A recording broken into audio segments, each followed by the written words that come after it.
Okay. Kakain na. Kakain na kami, almusal.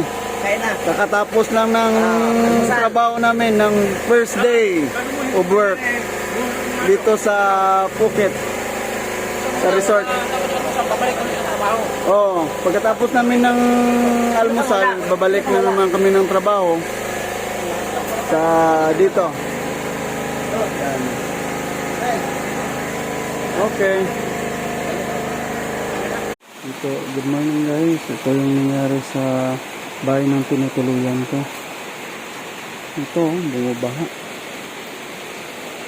Grabe yung baha. Yung trek. Ito,